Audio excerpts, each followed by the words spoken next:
ಸಂಕ್ರಾಂತಿ ಅಂದ್ರೆ ಇದು ಭಾರತೀಯ ಸಂಸ್ಕೃತಿಯ ಪ್ರಕಾರ ರೈತರಿಗೆ ಮಹತ್ವವಾದ ಹಬ್ಬ ಇದು. ರೈತರು ತಾವು ಬೆಳೆದ ಬೆಳೆಗಳನ್ನ ಫಸಲುಗಳನ್ನ ಕೊಯ್ಯೋದಕ್ಕಾಗಿ ರಾಶಿ ರಾಶಿ ತುಂಬಿ ಪೂಜೆ ಮಾಡ್ತಾರೆ, ನಮಗ್ ಫಸಲ್ ಜಾಸ್ತಿ ಬರ್ಲಿ ಅಂತ ಹೇಳಿ. ಅದ್ರಲ್ಲೂ ಮಹಿಳೆಯರು ಎಸ್ಪೆಷಲಿ ಆಗಿ ಇನ್ನೂ ಚೆನ್ನಾಗಿ ಆಚರಿಸ್ತಾರೆ.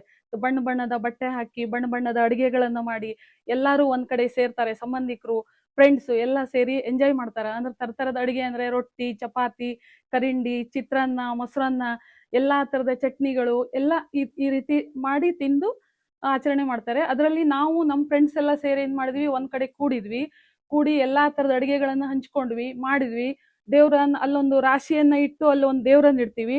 ಆ ದೇವ್ರಿಗೆಲ್ಲ ಪೂಜಾ ಮಾಡಿ ಎಲ್ಲಾ ತಂದ ಅಡಿಗೆಗಳನ್ನ ಊಟ ಮಾಡಿ ಡಾನ್ಸ್ ಮಾಡಿದ್ವಿ, ಕೋಲಾಟ ಮಾಡಿದ್ವಿ. ಈ ತರ ಎಲ್ಲಾ ತರದ ಎಂಜಾಯ್ಗಳನ್ನ ಮಾಡಿ ಖುಷಿ ಪಟ್ವಿ. ವಿಶೇಷತೆ ಅಂದ್ರೆ ಇದು ಹಿಂದೂಗಳಿಗೆ ವಿಶೇಷವಾದ ಹಬ್ಬ.